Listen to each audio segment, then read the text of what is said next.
If you want referrals, if you want reoccurring business, and you want everything to go as smoothly as possible, you have to be involved. The more that I give to other people, whether it's the customers or it's the people that learn the business, the more that I receive. I just don't think they're viable. They're not realistic. Getting referrals isn't just something that you do at the end of the job, and it's not just something that you ask. I don't necessarily want to pull people's credit in advance if I don't know if it's going to be approved. Right? Why?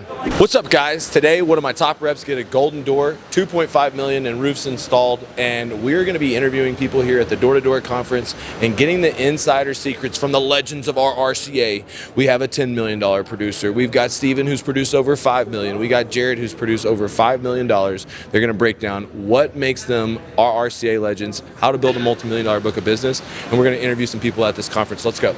We're here in Utah at Door-to-Door Con, and I'm with the legends of RRCA. Golden Door winner, Stephen Kaywell. What's up? Yes, this was his day, a goal that you've had for many years, huh? Yeah, I mean, set my sights on it and made it happen. $2.5 million in residential built jobs. Both of the guys right next to me do millions of dollars in roofs. We mix in residential with commercial. Mike's done $10 million over his career with RRCA. Jared's done over $5 million with RRCA. And today, if you want to be a multi-million-dollar sales rep, a guy that's earning $250,000, $500,000, $1 million a year, you're going to get all your questions answered, and you're going to hear it from my top reps exactly how you can be like them. I want to be like them. Let's start with our Golden Door winner, Steven. You kind of took things up another level. Give us a little bit of your background in Door-to-Door. Sure. Because you come from a lineage of good companies. Yeah, I mean, so I've been in Door-to-Door 10 years, right? All commission-based, roofing for now 6 years. And I think a big thing that really has helped all of us, I mean, we've all been here more than 5 years, I would say, right? I think having loyalty and like staying at one place and growing within an organization lets you learn that company systems, lets you really build a network and find the people with the answers that can help you grow. Because you've helped me, you've helped me, you've helped me. Other people that aren't here have helped me too. But yeah, when it comes to the actual, sales part too, it's just getting after it every day and working harder than everyone else. Well, you come from a different place. Vivint, I respect Todd Peterson. He's a legend. He's a multi-billion-dollar guy. He's from here. Last time I was here on the mountain, I saw him skiing with his kids. Nice. So you always bring these principles to our company, and this year you helped in leadership, but talk about what you learned from Vivint. Yeah, I mean, Vivint is probably the best door-to-door company out there, I would say. Like, there's systems that they have in place to get reps that know absolutely nothing about sales to being able to sell something door-to-door is second to none. But I would say it really boils down to the systems and the culture that they've built. So, we have good systems, we have a good culture, and I think it's, again, finding a place that you can gel with and attaching yourself into that system and then seeing how far you can take it. I'm going to unpack that a little bit, but I want to get everyone's stories. Mike Herrera came from wholesale real estate, right? You were doing cold calling on wholesale real estate before you came to roofing? So I came from a few different things. Immediately before, I was working like several different positions. So I was essentially real estate farming, working with realtors, trying to find deals out there. I was also working for a fertilizer company at the same time, trying to get local fertilizer products into like Sprouts and Whole Foods. Was doing a few different things, but the point being, I was at a point in my life where it was, these things were okay, but I never really enjoyed or loved it. And then I actually had a friend that was at RRCA off of Indeed, and he told me about it, and I was like, man, this is too good to be true, but I got to go check it out. And it just felt like home very quickly. I saw it as an opportunity to make a lot of money, but also to help people. And it truly is an opportunity to help people when you do it right and make a lot of money. All right, my blue-collar American dream brothers, I want to invite you to my backyard and give you a tour of my office, break down my system. The next mastermind we're doing is going to be a private island hangout.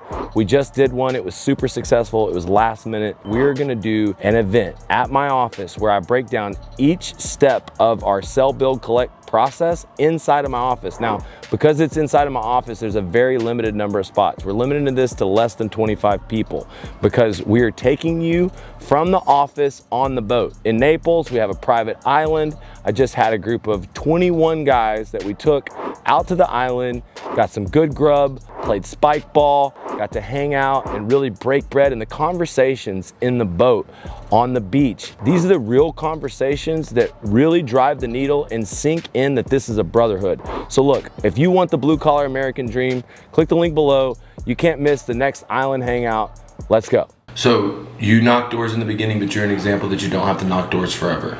As a matter of fact, now you have most of your business through word of mouth. You work through a network.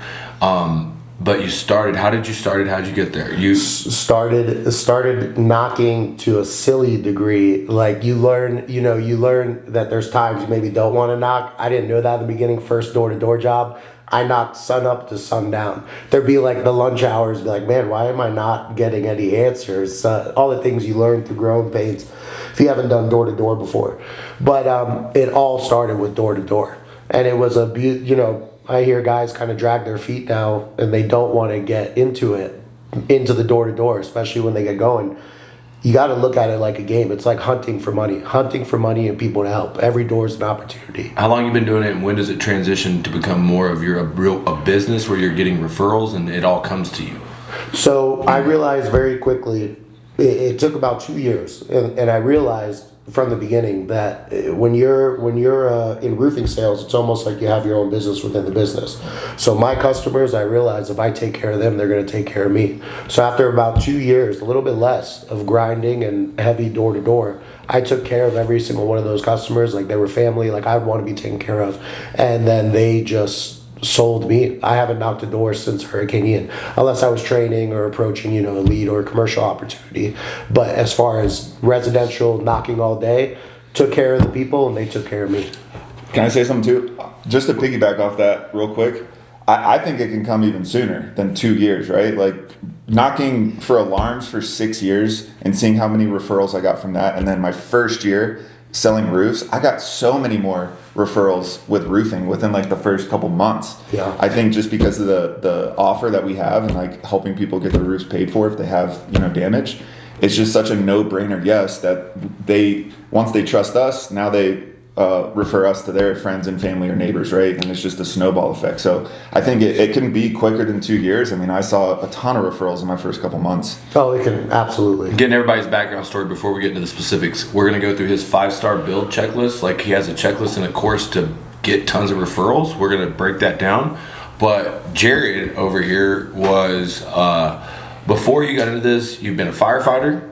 Wildland firefighter, yeah, doing the forest fires for 7 years. And then when we came across you, you were doing valet work and working in hospitality, right? Correct. And that's a great industry to come into roofing from.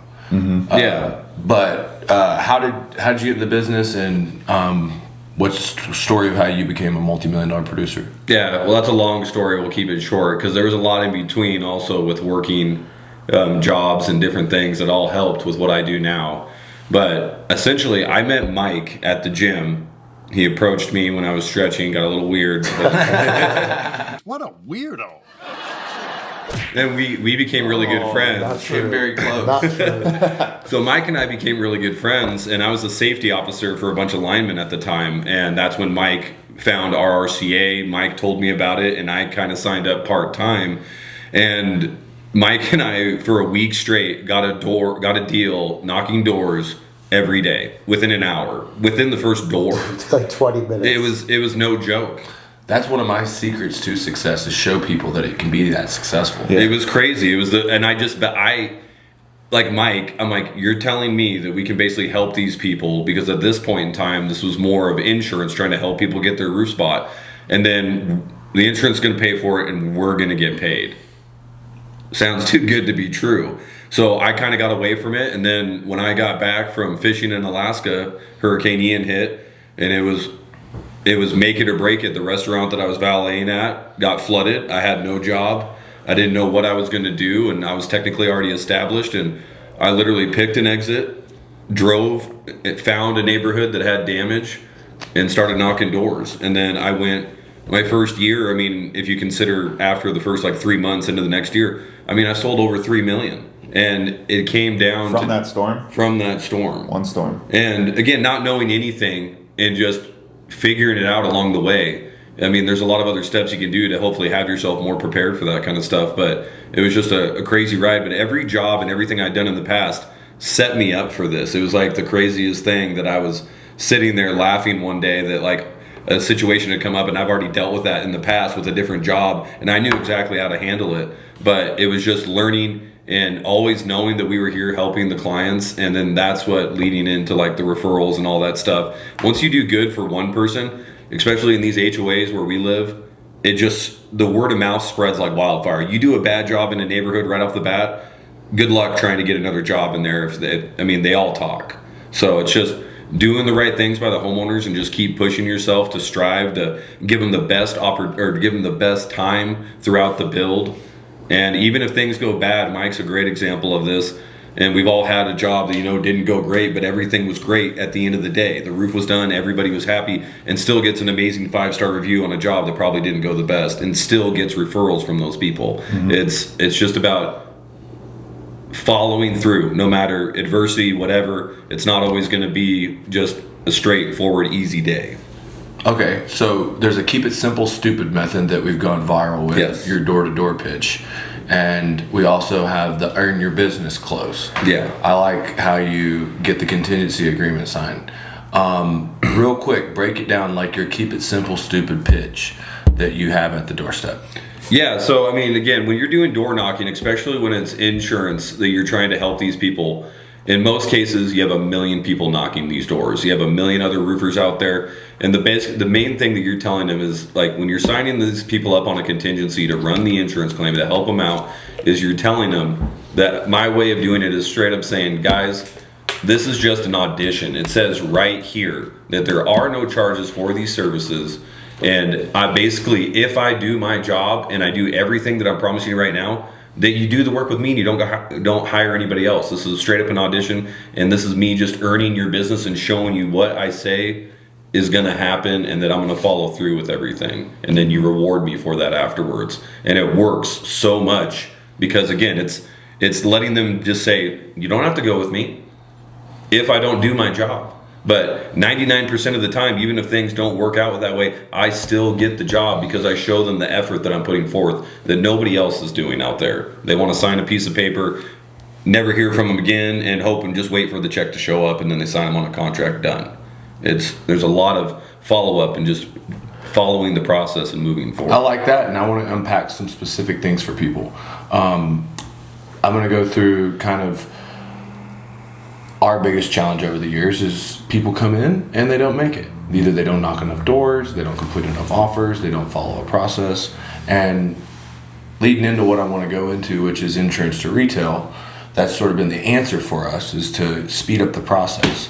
And we could talk about how we speed up the process. You've shifted to retail, but I guess my real question that go around the room is, let's take like 10 guys that we thought had good potential and they came through our system but didn't make it, right? And starting with you, like, what are the signs that you see when they start to fail, and why do they fail, and what can they do different? Like, walk the 10 failures, the 10 sales guys that didn't make it, and I think the biggest thing to understand, right, from a 30,000 foot view, like, take the guy that knocked on your door that we thought was going to be successful. I mean, at the end of the day, right, door to door is hard, right? It's not for everybody. I would say 50 to 80% of the people don't make it. It's just the reality of the industry, right? It's a grind. It is a grind, right? I think people can get a little discouraged too quickly, right? I think they don't understand how hard it can be, but I think it's our job as leaders, anytime we're having that interview or that opportunity to really, when we do hire someone, we're signing on to be their mentor, right? Like, we are going to coach them and pour into them and like really help them grow, not just financially, but like skill set wise, and like becoming just better people, right? So besides all that, I think it's just setting proper expectations of like what this really means. Like, this is going to be the hardest job you've ever done. You're going to want to quit. You're going to feel like giving up multiple times, but it is worth it, right? It's so worth it because of the growth, the financial opportunity, right? The doors that get unlocked from, learning a skill set that 99% of America can't do, So people are going to fail, right? It's like, it's not that there's a magic sauce, I think, that can just make everyone stick. God, I wish that existed. But I think the more we can set proper expectations of what people are signing up for, and then truly be there for them to coach them and guide them. Like one of the systems thing that I think is really good is when we have a new guy and they're out there knocking, they're not going to sell, right? It's pretty rare for a new guy to pop off pretty quickly, but it's our job to get on the phone with them that night and call them and like talk about their day. 5 minutes, 15 minutes, just something short to let them know like, hey, I'm here for you. Like you're not alone in this fight. I want to help you get better. And I think the new guy seeing that and feeling that and hearing that from us helps them feel more comfortable and willing to give it another shot the next day. Then you got your racehorses that come in like Mike, who didn't get someone in his ear all the time. You profounded that we did teach you, but at the time you came in, we were booming, or I don't know what was happening, but you weren't getting the same door-to-door kind of like mentorship. But I mean, think about why other people fail. Because they don't follow up, or they don't follow your process, or they don't close, or they don't learn how to do roofing, or they don't want to actually learn the whole process. Like currently right now, the people that we have on the bubble, they're not learning roofing enough. Right. So there's a common theme amongst all of us at this table, me, Steven, Jared, and Lee. And you know, we are all athletes, so we all have that drive, that hunter's drive that you gotta have to hunt business. But one thing that everyone has here too, that goes a lot of times, it's overlooked, is a servant's mentality. So Jared touched on it, Steven touched on it. Servant's mentality, he's helping the guys that he's training, he's helping his customers. He actually cares to serve his guys and the customers. Jared said he came right in after Hurricane Ian, knew next to nothing, and was just booming with business. So that goes to show, you know, his point was he was in it to serve the people. That what really helped me in the beginning with, you know, I had some training and there were resources available to me. It's not rocket science as far as building a roof, but I was so motivated to serve the people and take care of my customers to help them that there was no barrier too big. Does that make sense? Yeah, your core value is being that you care more than others. Out of all the people that I've worked with, you've gotten the most 5-star reviews. That's why putting you in charge of a new training program where we built a checklist. And that checklist is arguably micromanagement, arguably a lot of steps. Roofing should be simpler, but it's not. And that's the thing that I think people miss though, is like they just want the quick success, and they want to do the least amount of effort for the most amount of financial gain, where it's just like, no, like if you want to make doctor, lawyer money, you're going to have to work. It's just a different type of work. It's easy work. It's a lot of steps, but you got to do it. But let me reframe that. All of y'all would be capable of owning your own roofing company. I promise you, if you had the money and the resources and the dedication, now I don't know if you'd want all the risk, but you all have the ability to run your own roofing company. You could build a team for yourself. You could get to 5 million in sales. And if you get to 5 million in sales, $1 million in profit, then your company's worth $5 million. You got to do it sustainably for a 2-year period. But y'all have all the skills to go out and build a $5 to $10 million roofing company and be generationally wealthy. It's not that you're learning sales, it's that you're learning how to build a business within a business in a roofing company. And right now, because roofing's AI resistant and private equities are buying roofing companies, the idea is that I'm teaching not sales, not roofing sales, not roofing door to door, but sell, build, collect. Yeah. Which this swag is badass. Steven designed this, and there's another shirt that we have that's really cool, our sell, build, collect shirt. And y'all embody sell, build, collect. And Jackson, he was like making fun of me. All we do is sell, all we do is sell. But insurance requires sell, build, collect. And you got to find guys that will handle the whole thing. And what does that sell, build, collect mean to you? Well, it's just like it says. It's from, you got to run this from start to finish. A lot of these guys, like everybody's kind of touched on here, I mean, well, Steven mainly was saying they want that quick. They want to sign a contract, be done with it, right. Give me my money. Yeah. That's just not how it is. You got to be, if you want referrals, if you want reoccurring business, and you want everything to go as smoothly as possible, you have to be involved, start to finish. You get the deal, like retail, insurance, it doesn't matter. You get the deal, you sign the contract, that's when the real work starts. Then you got to make sure the material orders are great. You got to check everything. People make mistakes. Even though if you have a production office, you have a customer care office like we do, we have a bunch of resources, but they also help everybody in the company. People make mistakes. So if you're on top of it, making sure the homeowner's updated every step of the way. I mean, I know, I'm sure Steven's like this, Lee's like, I'm sure Lee's like this, but Mike and I, anytime we've ever ran anything together, or anytime I go to sign a contingency, sign a contract, I am there for a bare minimum of an hour Most of the time it's Yeah. 2 hours. Yeah. It is making sure that that homeowner has been, every question has been answered. You've covered anything that could possibly go wrong. You got to be honest with these people and be upfront and run it from start to finish. Again, it's a marathon. You got to be there every step of the way, and then when problems happen, you're good to go. Like they understand because you've been on it the whole time. I've literally, Jared, I'm not worried about it. I know you'll take care of it. Now I'm getting screamed at about something, even a small task. They've already had the faith in you, especially when you're running the insurance process and you get the roof bought for them. You just hit the home run right there. Now you just got to build the job. But again, being on your jobs, checking in with the crews, following up, taking photos. If anything bad happens, you have documentation. It's going to help you so much in the long run. It takes a lot of effort, but it's not hard. Right. It's just doing it. The type of effort that we're putting out is not necessarily hard effort. It's just you got to do it, just like you said. You're gonna have days And the consistency of keeping your head under pressure. All of y'all are incredible at when times get tough. Diamonds are forged under pressure, and y'all are the rock for the relationship with the customer, and then that rewards you with referrals and jobs that keep coming to you and a true business within the business. And so if you're watching this right now and you want to be a multi-million-dollar producer, you got to learn the pitch, but you got to learn the follow-through. You got to have Mike's checklist. You got to be dedicated to the core values. You got to have a servant mentality. And the future for us is getting everyone switched to retail, getting paid when we're done with the job. And the transition to retail where, we're basically telling every customer, yes, I'm here to earn your business. I'm here to audition. But in order for me to audition, I need to get you pre-approved because you have a half decent credit score, right? This is going to give us leverage and help us get it approved.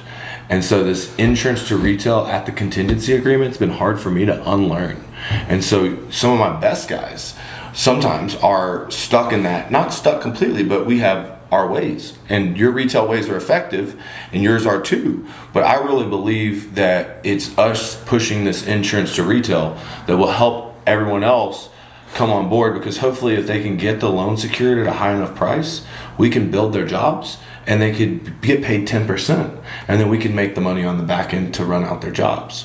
And in a perfect world, there's 5% for the experienced sales rep or the leader to run out the back end of the job.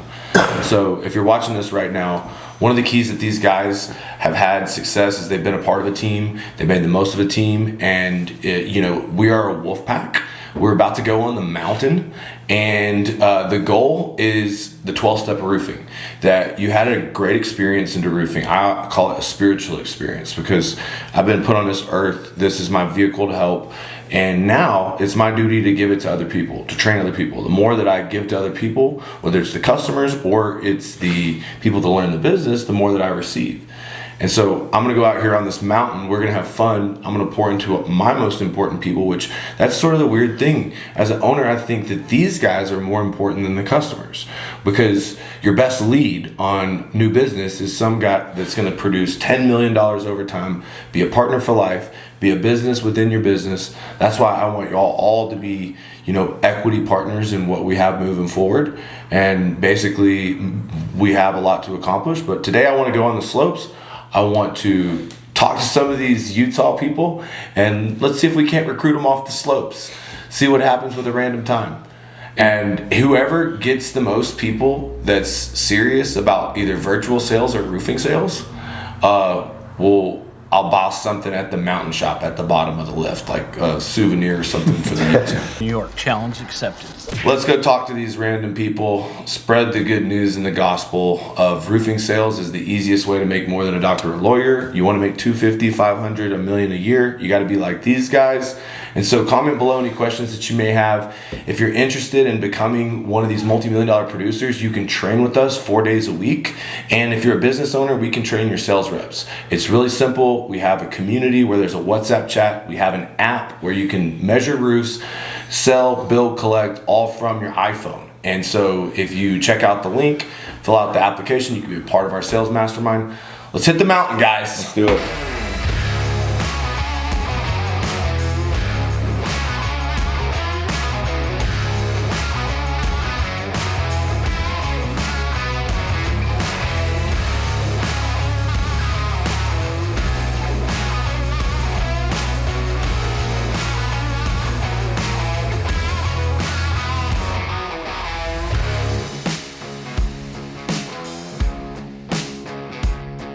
We're here at D2D Con, and I'm here with Mrs. Jen Silver. I made a YouTube video, and it was like the controversy of one solution, right? Yep. And I was like, how could roofers have one industry, one model? And I guess years being a door-to-door insurance roofer and doing insurance, you know, I know every market's different, but at that time I was going through a real big market collapse with insurance. I should have been listening more. But you have a similar story, right? Yeah, I do. You had an insurance roofing business out here? I didn't, but I worked with one, right? Okay. And he ended up losing it, which is why I started my own roofing company to finish the contracts that business had signed because he had collected deposits on them, right? I can't hear a thing. So yeah, I couldn't do insurance proceeds work. I just had seen too many people fail at it, right? And I wanted to have more control over my business. Yeah. So I didn't think I was a bank. I did it retail. I still do it retail 90% of the time. Yeah. Every once in a while, we'll do an insurance proceeds if I have enough on reserves, right? Because I never rob Peter to pay Paul. But yeah, that's kind of where we're at. So here's where I'm wondering, retail versus insurance. Are you still going after claims, or do you do retail, or how does that work? That's a good question. So we price out the job retail. We give the customer the estimate, just like we would if you were to give them an Xactimate, right? They present it to the insurance company. We really don't get a lot of pushbacks on full replacements on pricing. Right now, Where's your market? here. Oh, nice. Yeah, we're in Utah. Wind, hail every once in a while when you find Hail, not so much. What Wind. percentage here is claims or potential claims? There's a lot of wind. Oh, there's a lot of A lot of wind. So you do. We're high desert. You do the insurance to retail. Pretty much that's your business model. 70% of your residential is insurance. No, most of it's retail. Most of it's retail. Yep. Most of us, we are mostly retail. I don't knock doors or do that necessarily. We are word of mouth and referral. If somebody has legitimate damage, we tell them. No, I don't do any advertising. Whenever I saw everyone doing one industry, one solution, my whole take was, you know, every roofing company's different, every market's different. Yeah, retail companies got insurance. At that time, I wasn't doing as much retail, but you know, the biggest retail companies, they drive their revenue through door-to-door or through video ads or through Google or through leads. It's paid advertisement, right? So I don't necessarily look at it the same way you do, like you're as a straight retail. I just think every contractor needs to understand what they need as pricing to stay in business. Yeah. Right? And that's what goes to the insurance company. There's nowhere, I've never seen it in any policy. I'm not a lawyer and I'm not a public adjuster, but I've read policies, right? I've never seen it in there that somebody has to use Xactimate, that they have to break down line items. They don't. I've never done that. Dude, well, we've always like said that you don't need an Xactimate. And I built the app Roofing Redline, so I stopped doing all Xactimates this year. You know, with the Florida market, every time I do a claim, I put someone into a no payment, no interest loan. We used to try and flip insurance claims to retail later on in the process, but the no interest loans are good. It helps people, like it helps you stay funded, and it helps them have the time to get their money back. Yeah. And I basically probably have sold roofs so long through the insurance process, so switching to retail and switching to getting funding or paid in full when I'm done was really hard for me, because whenever you sell insurance, you start with a contingency agreement.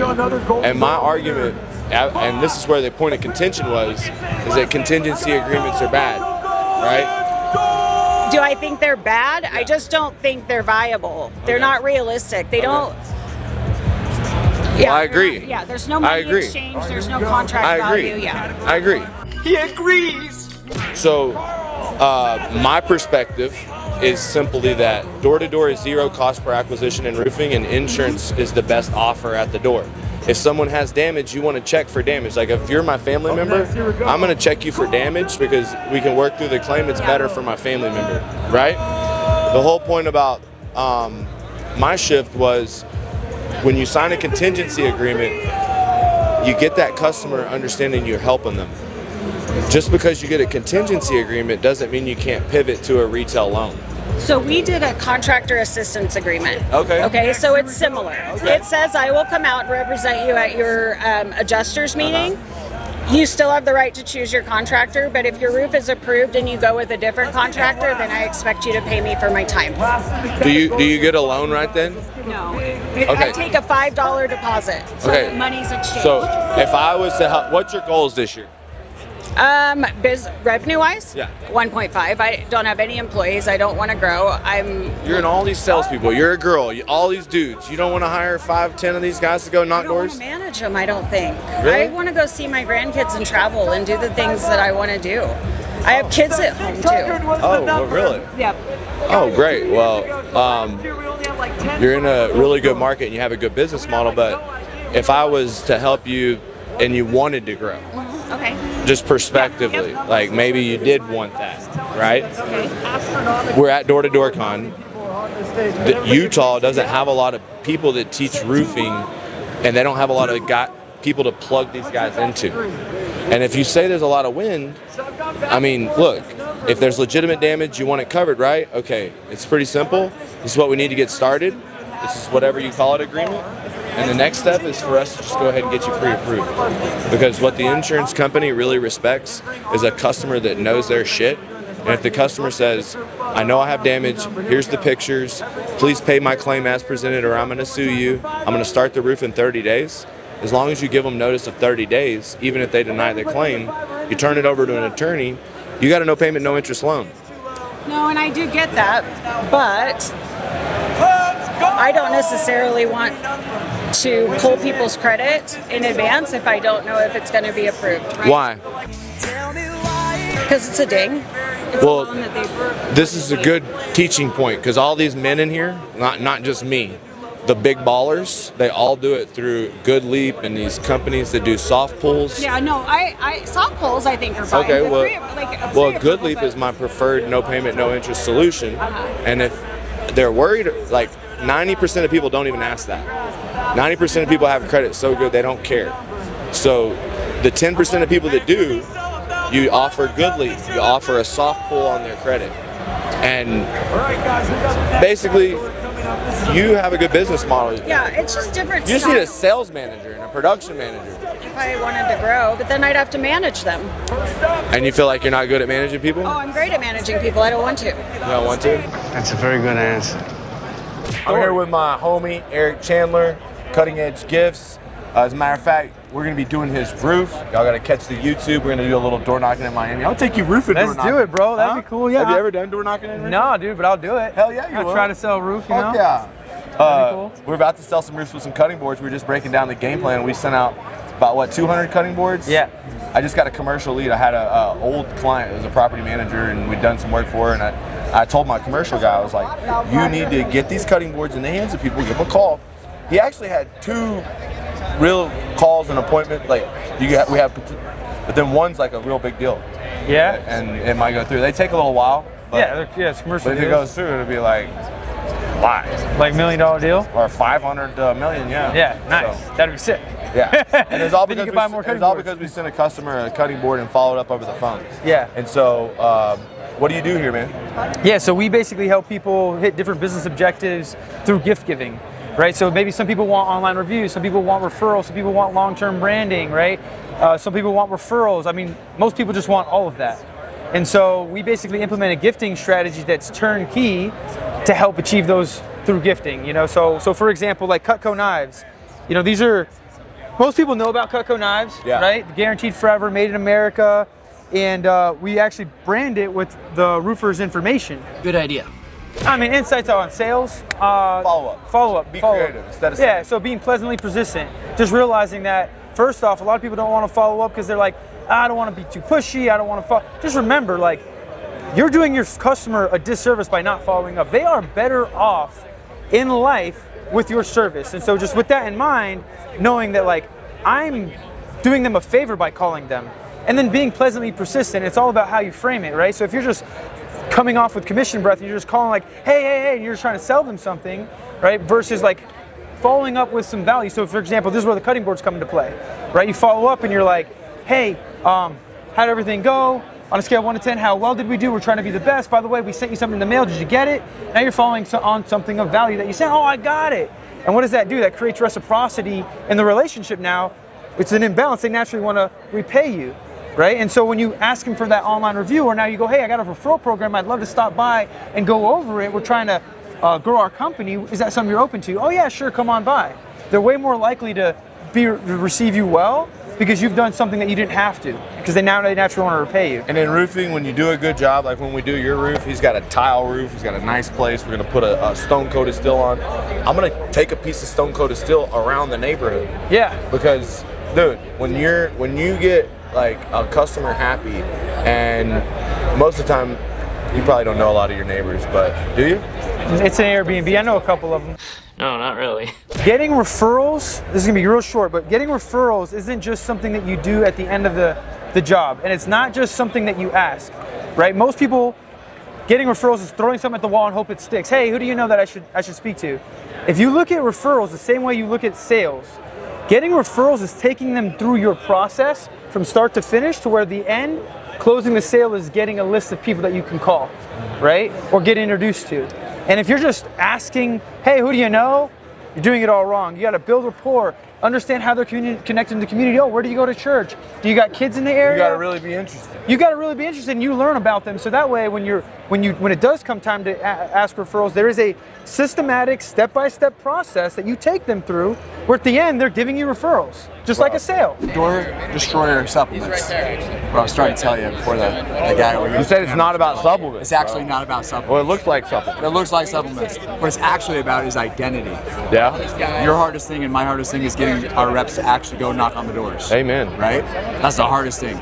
So anything we can do to get them to actually get out there and do it, yeah, is going to help us, right? And if your rep has got some door destroyer in the morning, if they take some door destroyer, every time they take door destroyer, they're now in their mind, the subconscious is saying, can I try that pre-workout? We've been looking for coffee all morning. Yeah, totally. I mean, seriously, we've been trying to find coffee. We got coffee on our website too. You can buy that too. But dude, try this one. Everybody's favorite flavor today so far. Right? It's like be good. Fruit punch is the watermelon. Okay. It's got the least amount of caffeine. Most amount of caffeine. Most amount of caffeine right there at the end. Holy caffeine! Go ahead. It's in there. So listen. So it's about the identity.